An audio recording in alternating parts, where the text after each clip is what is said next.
To Sherlock Holmes she was always the woman. I have seldom heard him mention her under any other name. In his eyes she eclipses and predominates the whole of her sex. It was not that he felt any emotion akin to love for Irene Adler. All emotions, and that one particularly, were abhorrent to his cold, precise, but admirably balanced mind.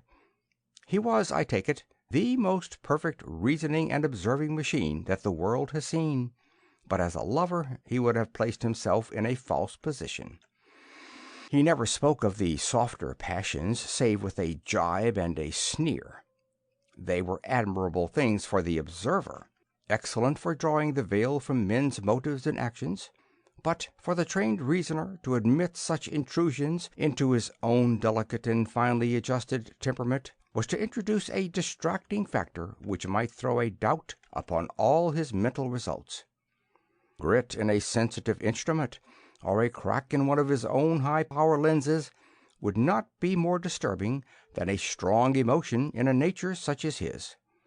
And yet there was but one woman to him, and that woman was the late Irene Adler, of dubious and questionable memory.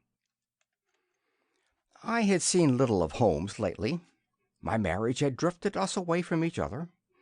My own complete happiness and the home-centered interests which rise up around the man who first finds himself master of his own establishment were sufficient to absorb all my attention, while Holmes, who loathed every form of society with his whole Bohemian soul, remained in our lodgings at Baker Street, buried under his old books, and alternating from week to week between cocaine and ambition, the drowsiness of the drug and the fierce energy of his own keen nature. He was still as ever deeply attracted by the study of crime, and occupied his immense faculties and extraordinary powers of observation in following out those clues and clearing up those mysteries which had been abandoned as hopeless by the official police. From time to time I heard some vague account of his doings, of his summons to Odessa in the case of the Trepoff murder, of his clearing up of the singular tragedy of the Atkinson brothers at Trycomeli, and finally of the mission which he had accomplished so delicately and successfully for the reigning family of Holland. Beyond these signs of his activity, however, which I merely shared with all the readers of the daily press, I knew little of my former friend and companion. One night, it was on the 20th of March, 1888, I was returning from a journey to a patient, for I had now returned to civil practice, when my way led me through Baker Street. As I passed the well-remembered door which must always be associated in my mind with my wooing and with the dark incidents of the study in scarlet, I was seized with a keen desire to see Holmes again, and to know how he was employing his extraordinary powers. His rooms were brilliantly lit, and, even as I looked up, I saw his tall, sparse figure pass twice in a dark silhouette against the blind. He was pacing the room swiftly, eagerly, with his head sunk upon his chest and his hands clasped behind him. To me, who knew his every mood and habit, his attitude and manner told their own story. He was at work again. He had risen out of his drug-created dreams and was hot upon the scent of some new problem. I rang the bell and was shown up to the chamber which had formerly been in part my own. His manner was not effusive. It seldom was, but he was glad, I think, to see me. With hardly a word spoken, but with a kindly eye, he waved me to an armchair, threw across his case of cigars, and indicated a spirit case and a gasogene in the corner. Then he stood before the fire and looked me over in his singular introspective fashion. "Wedlock suits you," he remarked. "I think, Watson, that you have put on 7½ pounds since I saw you." "7," I answered. "Indeed, I should have thought a little more, just a trifle more, I fancy, Watson. And in practice again, I observe. You did not tell me that you intended to go into harness." "Then how do you know?" "I see it, I deduce it. How do I know that you have been getting yourself very wet lately, and that you have a most clumsy and careless servant girl." "My dear Holmes," said I, "this is too much. You would certainly have been burned had you lived a few centuries ago. It is true that I had a country walk on Thursday, and came home a dreadful mess, but as I have changed my clothes, I can't imagine how you deduce it. As to Mary Jane, she is incorrigible, and my wife has given her notice, but there again I fail to see how you work it out." He chuckled to himself and rubbed his long, nervous hands together. "It is simplicity itself," said he. "My eyes tell me that on the inside of your left shoe, just where the firelight strikes it, the leather is scored by 6 almost parallel cuts. Obviously, they have been caused by someone who has very carelessly scraped round the edges of the sole in order to remove crusted mud from it. Hence you see my double deduction that you had been out in vile weather, and that you had a particularly malignant boot-slitting specimen of the London slavery. As to your practice, if a gentleman walks into my room smelling of iodoform, with a black mark of nitrate of silver upon his right forefinger, and a bulge in the right side of his top hat to show where he has secreted his stethoscope, I must be dull indeed if I do not pronounce him to be an active member of the medical profession." I could not help laughing at the ease with which he explained his process of deduction. "When I hear you give your reasons," I remarked, "the thing always appears to me to be so ridiculously simple that I could easily do it myself, though at each successive instance of your reasoning I am baffled until you explain your process. And yet I believe that my eyes are as good as yours." "Quite so," he answered, lighting a cigarette and throwing himself down into an armchair. "You see, but you do not observe. The distinction is clear. For example, you have frequently seen the steps which lead up from the hall to this room." "Frequently." "How often?" "Well, some hundreds of times." "Then how many are there?" "How many? I don't know."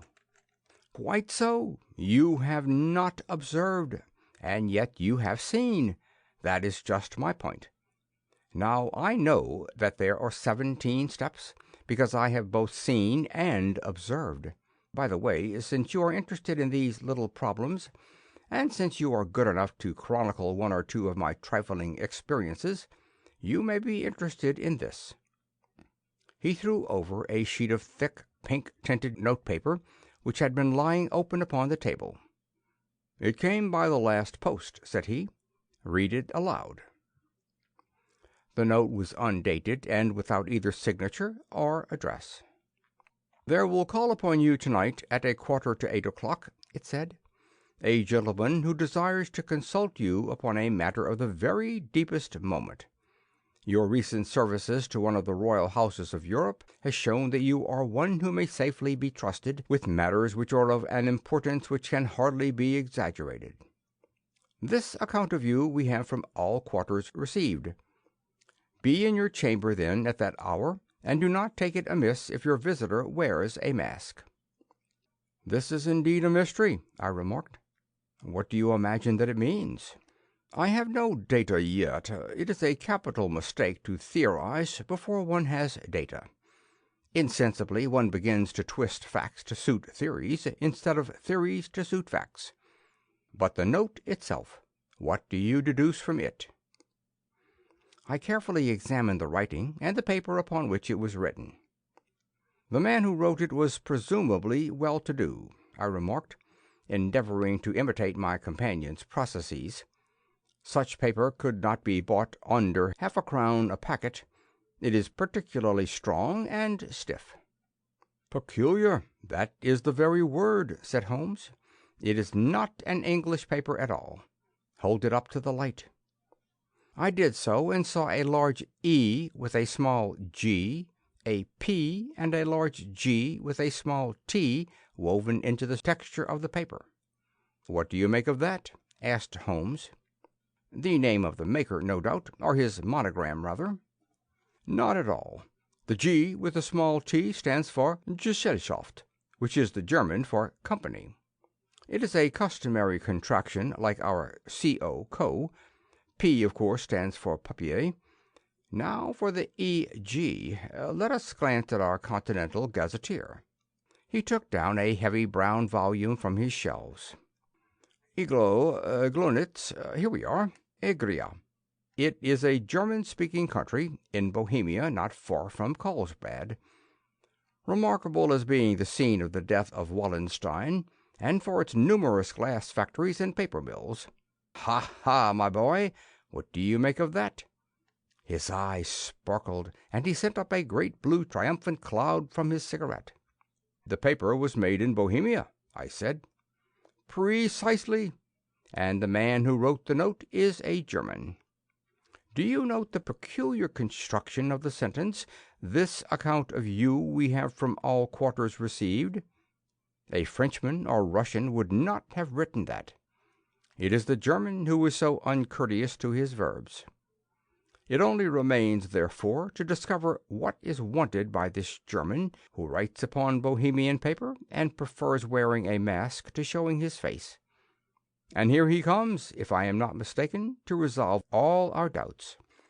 As he spoke, there was the sharp sound of horses' hoofs and grating wheels against the curb, followed by a sharp pull at the bell. Holmes whistled. "A pair, by the sound," said he. "Yes," he continued, glancing out of the window. "A nice little brougham and a pair of beauties. 150 guineas apiece. There's money in this case, Watson, if there is nothing else. I think that I had better go, Holmes." "Not a bit, Doctor. Stay where you are. I am lost without my Boswell, and this promises to be interesting. It would be a pity to miss it. But your client—" "Never mind him. I may want your help, and so may he. Here he comes. Sit down in that armchair, Doctor, and give us your best attention." A slow and heavy step, which had been heard upon the stairs and in the passage, paused immediately outside the door. Then there was a loud and authoritative tap. "Come in," said Holmes. A man entered who could hardly have been less than 6 feet 6 inches in height, with the chest and limbs of a Hercules. His dress was rich with a richness which would in England be looked upon as akin to bad taste. Heavy bands of astrakhan were slashed across the sleeves and fronts of his double-breasted coat, while the deep blue cloak which was thrown over his shoulders was lined with flame-colored silk and secured at the neck with a brooch which consisted of a single flaming beryl. Boots, which extended halfway up his calves, and which were trimmed at the tops with rich brown fur, completed the impression of barbaric opulence which was suggested by his whole appearance. He carried a broad-brimmed hat in his hand, while he wore across the upper part of his face, extending down past the cheekbones, a black vizard mask, which he had apparently adjusted that very moment, for his hand was still raised to it as he entered. From the lower part of his face he appeared to be a man of strong character, with a thick hanging lip and a long straight chin, suggestive of resolution pushed to the length of obstinacy. "You had my note?" he asked, with a deep harsh voice and a strongly marked German accent. "I told you that I would call." He looked from one to the other of us, as if uncertain which to address. "Pray take a seat," said Holmes. "This is my friend and colleague, Dr. Watson, who is occasionally good enough to help me in my cases. Whom have I the honor to address?" "You may address me as the Count von Kramm, a Bohemian nobleman. I understand that this gentleman, your friend, is a man of honor and discretion, whom I may trust with a matter of the most extreme importance. If not, I should much prefer to communicate with you alone." I rose to go, but Holmes caught me by the wrist and pushed me back into my chair. "It is both or none," said he. "You may say before this gentleman anything which you may say to me." The Count shrugged his broad shoulders. "Then I must begin," said he, "by binding you both to absolute secrecy for 2 years. At the end of that time the matter will be of no importance. At present it is not too much to say that it is of such weight it may have an influence upon European history." "I promise," said Holmes. "And I." "You will excuse this mask," continued our strange visitor. "The august person who employs me wishes his agent to be unknown to you, and I may confess at once that the title by which I have just called myself is not exactly my own." "I was aware of it," said Holmes dryly. "The circumstances are of great delicacy, and every precaution has to be taken to quench what might grow to be an immense scandal and seriously compromise one of the reigning families of Europe. To speak plainly, the matter implicates the great house of Ormstein, hereditary kings of Bohemia." "I was also aware of that," murmured Holmes, settling himself down in his armchair and closing his eyes. Our visitor glanced with some apparent surprise at the languid, lounging figure of the man who had been, no doubt, depicted to him as the most incisive reasoner and most energetic agent in Europe. Holmes slowly reopened his eyes and looked impatiently at his gigantic client. "If your Majesty would condescend to state your case," he remarked, "I should be better able to advise you." The man sprang from his chair and paced up and down the room in uncontrollable agitation. Then, with a gesture of desperation, he tore the mask from his face and hurled it upon the ground. "You are right," he cried. "I am the king. Why should I attempt to conceal it?" "Why, indeed?" murmured Holmes. "Your Majesty had not spoken before I was aware that I was addressing Wilhelm Gottrich Sigismund von Ormstein, Grand Duke of Cassel-Felstein and hereditary King of Bohemia." "But you can understand," said our strange visitor, sitting down once more and passing his hand over his high white forehead, "you can understand that I am not accustomed to doing such business in my own person. Yet the matter was so delicate that I could not confide it to an agent without putting myself in his power. I have come incognito from Prague for the purpose of consulting you." "Then pray consult," said Holmes, shutting his eyes once more. "The facts are briefly these. Some 5 years ago, during a lengthy visit to Warsaw, I made the acquaintance of the well-known adventuress Irene Idler. The name is no doubt familiar to you."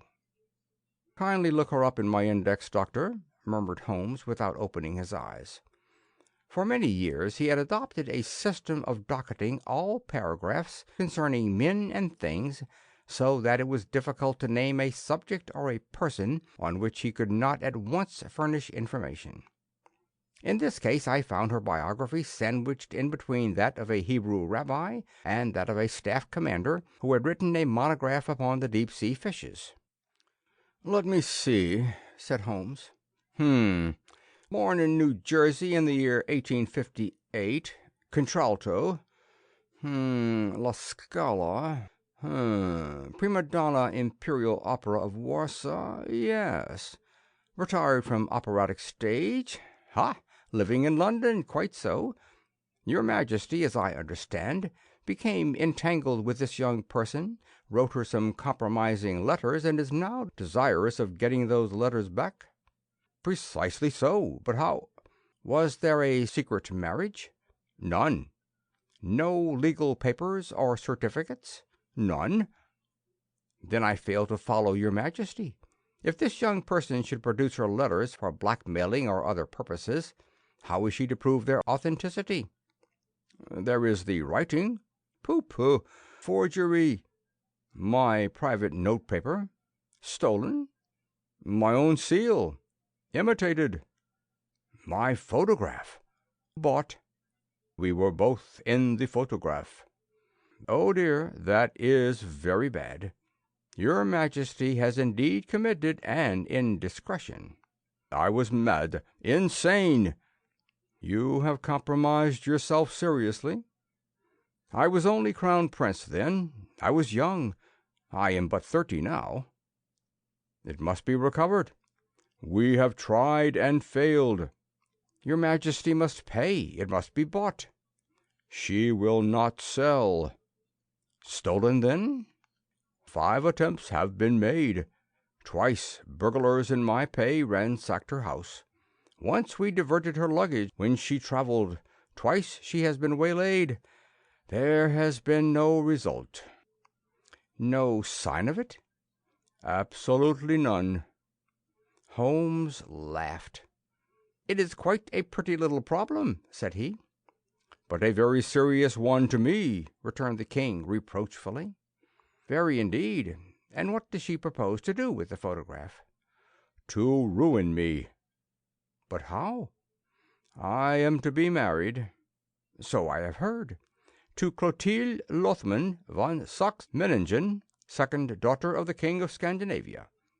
You know the strict principles of her family. She is herself the very soul of delicacy. A shadow of a doubt as to my conduct would bring the matter to an end." "And Irene Adler?" "Threatens to send them the photograph, and she will do it. I know that she will do it. You do not know her, but she has a soul of steel. She has the face of the most beautiful of women, and the mind of the most resolute of men. Rather than I should marry another woman, there are no lengths to which she would not go. None." "You are sure that she has not sent it yet?" "I am sure." "And why?" "Because she has said that she would send it on the day when the betrothal was publicly proclaimed. That will be next Monday." "Oh, then we have 3 days yet," said Holmes with a yawn. "That is very fortunate, as I have 1 or 2 matters of importance to look into just at present. Your Majesty will, of course, stay in London for the present?" "Certainly. You will find me at the Langham under the name of the Count von Kramm." "Then I shall drop you a line to let you know how we progress." "Pray do so. I shall be all anxiety." "Then as to money?" "You have carte blanche." "Absolutely?" "I tell you that I would give one of the provinces of my kingdom to have that photograph." "And for present expenses?" The King took a heavy chamois leather bag from under his cloak and laid it on the table. "There are £300 in gold and 700 in notes," he said. Holmes scribbled a receipt upon a sheet of his notebook and handed it to him. "And mademoiselle's address?" he asked.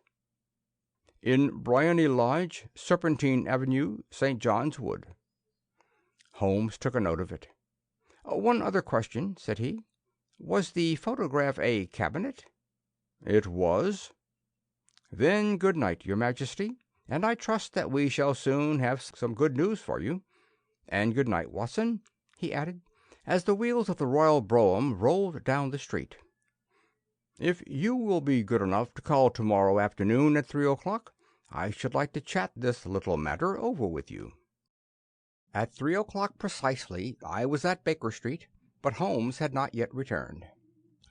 The landlady informed me that he had left the house shortly after 8 o'clock in the morning. I sat down beside the fire, however, with the intention of awaiting him, however long he might be. I was already deeply interested in his inquiry, for, though it was surrounded by none of the grim and strange features which were associated with the 2 crimes which I have already recorded, still the nature of the case and the exalted station of his client gave it a character of its own. Indeed, apart from the nature of the investigation which my friend had on hand, there was something in his masterly grasp of a situation and his keen, incisive reasoning which made it a pleasure to me to study his system of work, and to follow the quick, subtle methods by which he disentangled the most inextricable mysteries. So accustomed was I to his invariable success that the very possibility of his failing had ceased to enter into my head. It was close upon 4 before the door opened, and a drunken-looking groom, ill-kempt and side-whiskered, with an inflamed face and disreputable clothes, walked into the room. Accustomed as I was to my friend's amazing powers in the use of disguises, I had to look 3 times before I was certain that it was indeed he. With a nod he vanished into the bedroom, whence he emerged in 5 minutes, tweed-suited and respectable as of old. Putting his hands into his pockets, he stretched out his legs in front of the fire and laughed heartily for some minutes. "Well, really," he cried, and then he choked and laughed again until he was obliged to lie back, limp and helpless, in the chair. "What is it?" "It's quite too funny. I am sure you could never guess how I employed my morning, or what I ended by doing." "I can't imagine. I suppose that you have been watching the habits and perhaps the house of Miss Irene Idler?" "Quite so, but the sequel was rather unusual. I will tell you, however. I left the house a little after 8 o'clock this morning, in the character of a groom out of work. There is a wonderful sympathy and freemasonry among the Horsey men. Be one of them, and you will know all there is to know. I soon found Briony Lodge. It is a bijou villa with a garden at the back, but built out in front right up to the road, 2 stories. Chubb lock to the door, large sitting room on the right side, well furnished, with long windows almost to the floor, and those preposterous English window fasteners which a child could open. Behind there was nothing remarkable, save that the passage window could be reached from the top of the coach-house. I walked round it and examined it closely from every point of view, but without noting anything else of interest. I then lounged down the street and found, as I expected, that there was a mews in a lane which runs down by one wall of the garden. I lent the ostlers a hand in rubbing down their horses, and received in exchange 2 pence, a glass of half and half, 2 fills of shag tobacco, and as much information as I could desire about Miss Adler, to say nothing of half a dozen other people in the neighbourhood, in whom I was not in the least interested, but whose biographies I was compelled to listen to. "And what of Irene Idler?" I asked. "Oh, she has turned all the men's heads down in that part. She is the daintiest thing under a bonnet on this planet. So say the Serpentine Mews to a man. She lives quietly, sings at concerts, drives out at 5 every day, and returns at 7 sharp for dinner. Seldom goes out at other times, except when she sings. Has only 1 male visitor, but a good deal of him. He is dark, handsome, and dashing, never calls less than once a day, and often twice. He is Mr. Godfrey Norton of the Inner Temple. See the advantages of a cabman as a confidant. They had driven him home a dozen times from Serpentine Mews, and knew all about him. When I had listened to all they had to tell, I began to walk up and down near Briony Lodge once more, and to think over my plan of campaign. This Godfrey Norton was evidently an important factor in the matter. He was a lawyer. That sounded ominous. What was the relation between them, and what the object of his repeated visits? Was she his client, his friend, or his mistress? If the former, she had probably transferred the photograph to his keeping. If the latter, it was less likely. On the issue of this question depended whether I should continue my work at Briony Lodge, or turn my attention to the gentleman's chambers in the Temple. It was a delicate point, and it widened the field of my inquiry. I fear that I bore you with these details, but I have to let you see my little difficulties if you are to understand the situation. I am following you closely, I answered. I was still balancing the matter in my mind when a hansom cab drove up to Briony Lodge, and a gentleman sprang out. He was a remarkably handsome man, dark, aquiline, and moustached, evidently the man of whom I had heard. He appeared to be in a great hurry, shouted to the cabman to wait, and brushed past the maid who opened the door, with the air of a man who was thoroughly at home.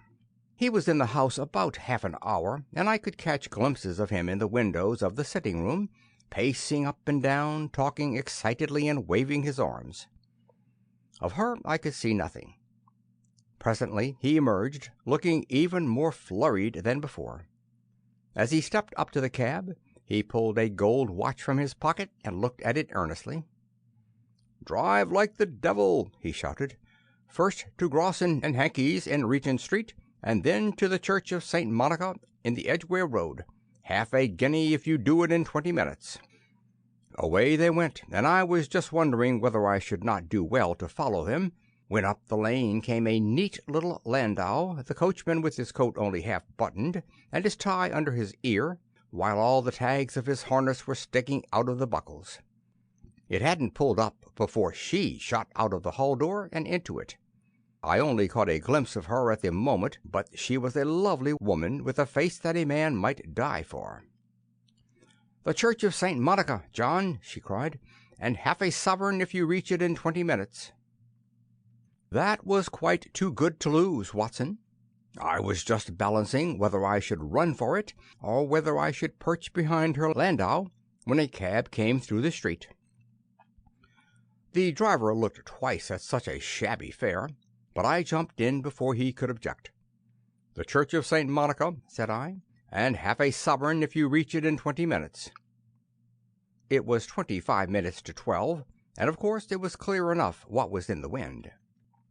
My cabby drove fast. I don't think I ever drove faster, but the others were there before us. The cab and the landau with their steaming horses were in front of the door when I arrived. I paid the man and hurried into the church. There was not a soul there save the two whom I had followed and a surpliced clergyman who seemed to be expostulating with them. They were all three standing in a knot in front of the altar. I lounged up the side aisle like any other idler who has dropped into a church. Suddenly, to my surprise, the three at the altar faced round to me, and Godfrey Norton came running as hard as he could towards me. "Thank God!" he cried. "You'll do. Come, come." "What then?" I asked. "Come, man, come. Only 3 minutes, or it won't be legal." I was half dragged up to the altar, and before I knew where I was, I found myself mumbling responses which were whispered in my ear, and vouching for things of which I knew nothing, and generally assisting at the secure tying up of Irene Idler, spinster, to Godfrey Norton, bachelor. It was all done in an instant, and there was the gentleman thanking me on the one side and the lady on the other, while the clergyman beamed on me in front. It was the most preposterous position in which I ever found myself in my life, and it was the thought of it that started me laughing just now. It seems that there had been some informality about their license, that the clergyman absolutely refused to marry them without a witness of some sort, and that my lucky appearance saved the bridegroom from having to sally out into the streets in search of a best man. The bride gave me a sovereign, and I mean to wear it on my watch chain in memory of the occasion. "This is a very unexpected turn of affairs," said I. "And what then?" "Well, I found my plans very seriously menaced. It looked as if the pair might take an immediate departure, and so necessitate very prompt and energetic measures on my part. At the church door, however, they separated, he driving back to the Temple, and she to her own house. "I shall drive out to the park at 5 as usual," she said as she left him. I heard no more. They drove away in different directions, and I went off to make my own arrangements. "Which are?" "Some cold beef and a glass of beer," he answered, ringing the bell. "I have been too busy to think of food, and I am likely to be busier still this evening. By the way, Doctor, I shall want your cooperation." "I shall be delighted." "You don't mind breaking the law?" "Not in the least." "Nor running a chance of arrest?" "Not in a good cause?" "Oh, the cause is excellent." "Then I am your man. I was sure that I might rely on you. But what is it you wish?" "When Mrs. Turner has brought in the tray, I will make it clear to you. Now," he said as he turned hungrily on the simple fare that our landlady had provided, "I must discuss it while I eat, for I have not much time. It is nearly 5 now. In 2 hours we must be on the scene of action. Miss Irene, or Madame, rather, returns from her drive at 7. We must be at Briony Lodge to meet her." "And what then?" You must leave that to me. I have already arranged what is to occur. There is only one point on which I must insist. You must not interfere, come what may. You understand? I am to be neutral? To do nothing whatever. There will probably be some small unpleasantness. Do not join in it. It will end in my being conveyed into the house. 4 or 5 minutes afterwards the sitting-room window will open. You are to station yourself close to that open window. Yes. You are to watch me, for I will be visible to you. Yes. And when I raise my hand so, you will throw into the room what I give you to throw, and will at the same time raise the cry of fire. You quite follow me? Entirely. It is nothing very formidable, he said, taking a long cigar-shaped roll from his pocket. It is an ordinary plumber's smoke rocket, fitted with a cap at either end to make it self-lighting. Your task is confined to that. When you raise your cry of fire, it will be taken up by quite a number of people. You may then walk to the end of the street, and I will rejoin you in 10 minutes. I hope that I have made myself clear. I am to remain neutral, to get near the window, to watch you, and at the signal to throw in this object, then to raise the cry of fire, and to wait you at the corner of the street. Precisely. Then you may entirely rely on me. That is excellent. I think perhaps it is almost time that I prepare for the new role I have to play. He disappeared into his bedroom and returned in a few minutes in the character of an amiable and simple-minded nonconformist clergyman. His broad black hat, his baggy trousers, his white tie, his sympathetic smile, and general look of peering and benevolent curiosity were such as Mr. John Hare alone could have equalled. It was not merely that Holmes changed his costume. His expression, his manner, his very soul seemed to vary with every fresh part that he assumed. The stage lost a fine actor, even as science lost an acute reasoner, when he became a specialist in crime. It was 6:15 when we left Baker Street, and it still wanted 10 minutes to the hour when we found ourselves in Serpentine Avenue. It was already dusk, and the lamps were just being lighted as we paced up and down in front of Briony Lodge, waiting for the coming of its occupant. The house was just such as I had pictured it from Sherlock Holmes's succinct description, but the locality appeared to be less private than I expected. On the contrary, for a small street in a quiet neighborhood, it was remarkably animated.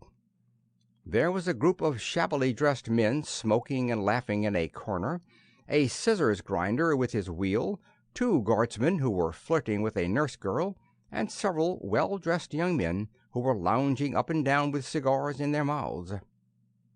"You see," remarked Holmes as we paced to and fro in front of the house, "this marriage rather simplifies matters. The photograph becomes a double-edged weapon now. The chances are that she would be as averse to its being seen by Mr. Godfrey Norton as our client is to its coming to the eyes of his princess. Now the question is, where are we to find the photograph?" "Where, indeed?" "It is most unlikely that she carries it about with her. It is cabinet size, too large for easy concealment about a woman's dress. She knows that the king is capable of having her waylaid and searched. 2 attempts of the sort have already been made. We may take it, then, that she does not carry it about with her." "Where, then?" "Her banker or her lawyer. There is that double possibility. But I am inclined to think neither. Women are naturally secretive, and they like to do their own secreting. Why should she hand it over to anyone else? She could trust her own guardianship, but she could not tell what indirect or political influence might be brought to bear upon a business man. Besides, remember that she had resolved to use it within a few days. It must be where she can lay her hands upon it. It must be in her own house." "But it has twice been burgled." "Pshaw! They did not know how to look." "But how will you look?" "I will not look." "What then?" "I will get her to show me." "But she will refuse." she will not be able to. But I hear the rumble of wheels. It is her carriage. Now carry out my orders to the letter." As he spoke, the gleam of the sidelights of a carriage came round the curve of the avenue. It was a smart little landau, which rattled up to the door of Briony Lodge. As it pulled up, one of the loafing men at the corner dashed forward to open the door in the hope of earning a copper, but he was elbowed away by another loafer who had rushed up with the same intention. A fierce quarrel broke out, which was increased by the two guardsmen who took sides with one of the loungers, and by the scissor grinder who was equally hot upon the other side. A blow was struck, and in an instant the lady, who had stepped from her carriage, was the center of a little knot of flushed and struggling men who struck savagely at each other with their fists and sticks. Holmes dashed into the crowd to protect the lady, but just as he reached her, he gave a cry and dropped to the ground, with blood running freely down his face. At his fall, the guardsmen took to their heels in one direction and the loungers in the other, while a number of better-dressed people, who had watched the scuffle without taking part in it, crowded in to help the lady and to attend to the injured man. Irene Idler, as I will still call her, had hurried up the steps, but she stood at the top with her superb figure outlined against the lights of the hall, looking back into the street. "Is the poor gentleman much hurt?" she asked. "He is dead!" cried several voices. "No, no, there's life in him!" shouted another. "But he'll be gone before you can get him to hospital." "He's a brave fellow," said a woman. "They would have had the lady's purse and watch if it hadn't been for him. They were a gang, and a rough one, too. Ah, he's breathing now." "He can't lie in the street.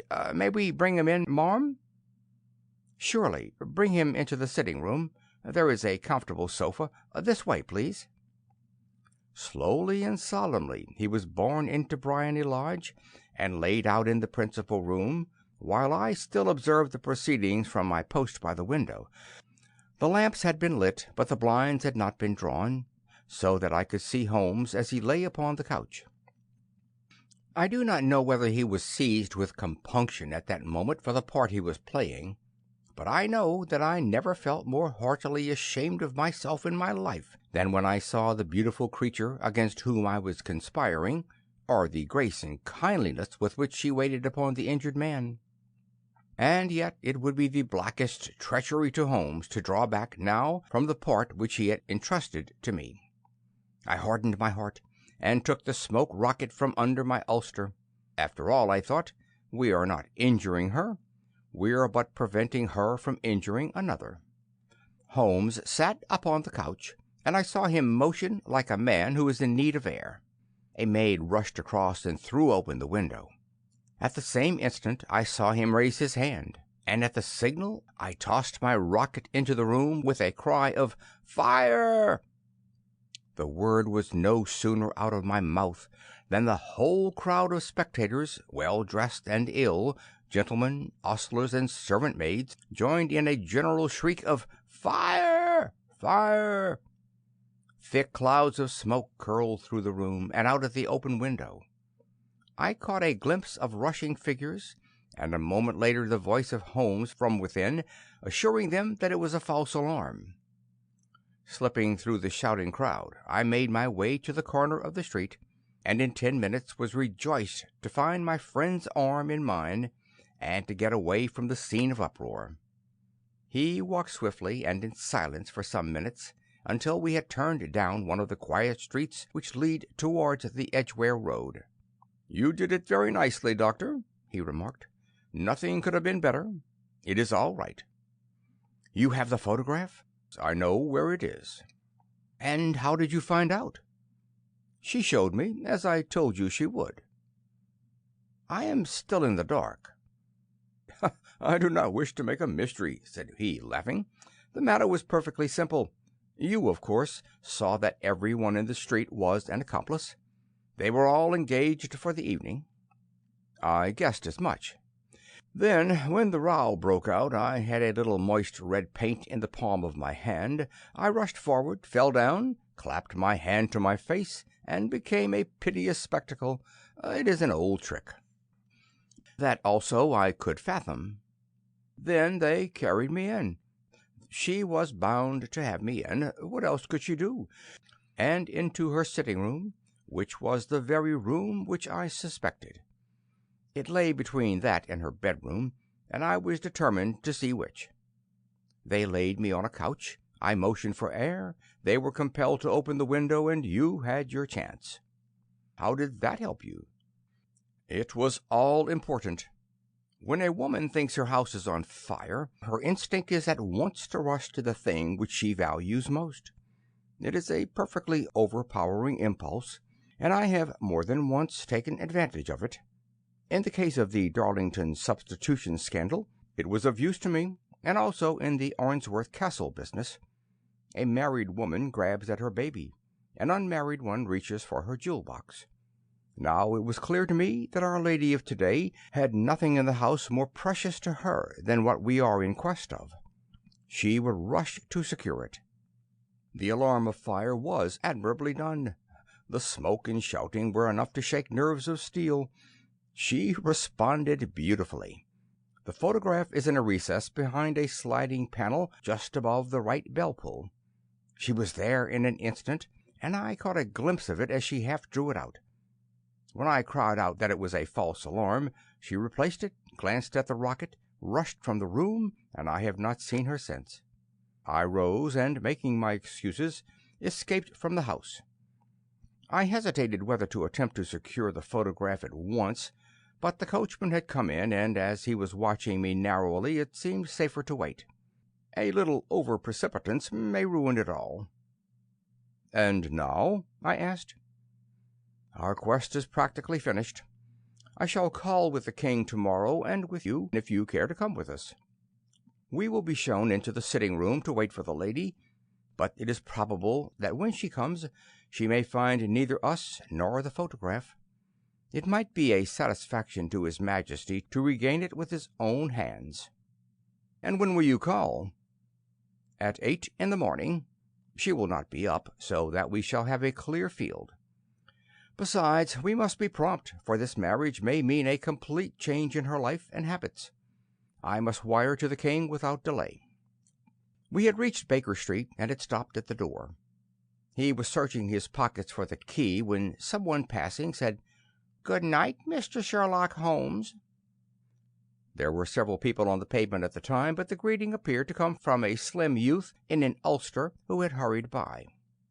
"I've heard that voice before," said Holmes, staring down the dimly lit street. "Now I wonder who the deuce that could have been. I slept at Baker Street that night, and we were engaged upon our toast and coffee in the morning when the King of Bohemia rushed into the room. "You have really got it?" he cried, grasping Sherlock Holmes by either shoulder and looking eagerly into his face. "Not yet." "But you have hopes?" "I have hopes." "Then come. I am all impatience to be gone." "We must have a cab." "No, my brougham is waiting." "Then that will simplify matters."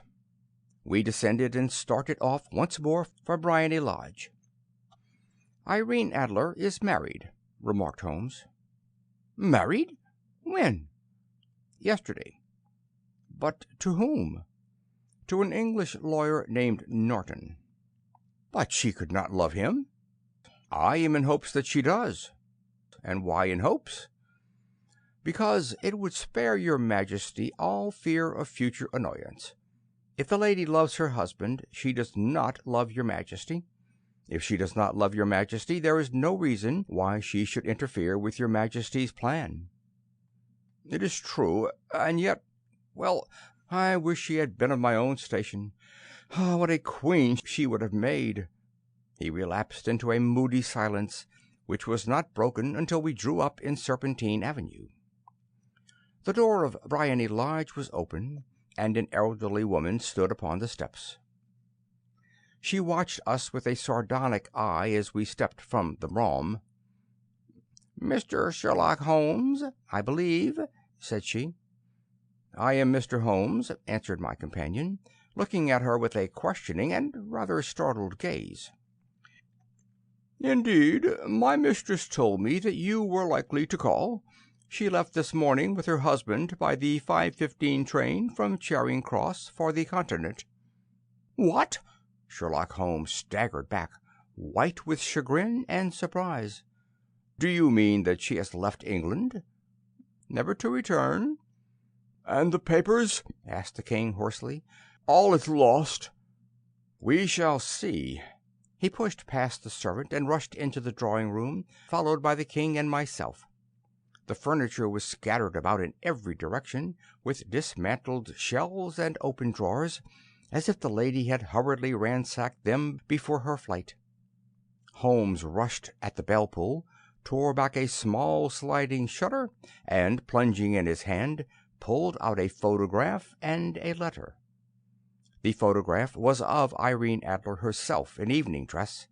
The letter was superscribed to Sherlock Holmes, Esquire, to be left till called for. My friend tore it open, and we all three read it together. It was dated at midnight of the preceding night, and ran in this way: "My dear Mr. Sherlock Holmes, you really did it very well. You took me in completely. Until after the alarm of fire I had not a suspicion. But then, when I found out I had betrayed myself, I began to think. I had been warned against you months ago. I had been told that, if the king employed an agent, it would certainly be you. And your address had been given me. Yet with all this, you made me reveal what you wanted to know. Even after I became suspicious, I found it hard to think evil of such a dear, kind old clergyman. But, you know, I have been trained as an actress myself. Male costume is nothing new to me. I often take advantage of the freedom which it gives. I sent John the coachman to watch you, ran upstairs and got into my walking clothes, as I call them, and came down just as you departed. Well, I followed you to your door, and so made sure I was really an object of interest to the celebrated Mr. Sherlock Holmes. Then I, rather imprudently, wished you good night, and started for the Temple to see my husband. We both thought the best resource was flight, when pursued by so formidable an antagonist. So you will find the nest empty when you call tomorrow. As to the photograph, your client may rest in peace. I love and am loved by a better man than he. The king may do what he will without hindrance from me, whom he has cruelly wronged. I keep it only to safeguard myself, and to preserve a weapon which will always secure me from any steps which he might take in the future. I leave a photograph which he might care to possess, and I remain, dear Mr. Sherlock Holmes, very truly yours, Irene Norton, née Adler." "What a woman! Oh, what a woman!" cried the King of Bohemia, when we had all three read this epistle. "Did I not tell you how quick and resolute she was? Would she not have made an admirable queen? Is it not a pity that she was not on my level?" "From what I have seen of the lady, she seems indeed to be on a very different level to your Majesty," said Holmes coldly. "I am sorry that I have not been able to bring your Majesty's business to a more successful conclusion." "On the contrary, my dear sir," cried the king, "nothing could be more successful. I know that her word is inviolate. The photograph is now as safe as if it were in the fire." "I am glad to hear your Majesty say so." "I am immensely indebted to you. Pray tell me in what way I can reward you. This ring—" He slipped an emerald snake ring from his finger and held it out upon the palm of his hand. "Your Majesty has something which I should value even more highly," said Holmes. "You have but to name it." "The photograph." The king stared at him in amazement. "Irene's photograph?" he cried. "Certainly, if you wish it." "I thank your Majesty. Then there is no more to be done in the matter. I have the honor to wish you a very good morning." He bowed, and, turning away without observing the hand which the king had stretched out to him, he set off in my company for his chambers. And that was how a great scandal threatened to affect the kingdom of Bohemia, and how the best plans of Mr. Sherlock Holmes were beaten by a woman's wit. He used to make merry over the cleverness of women, but I have not heard him do it of late. And when he speaks of Irene Idler, or when he refers to her photograph, it is always under the honorable title of the woman.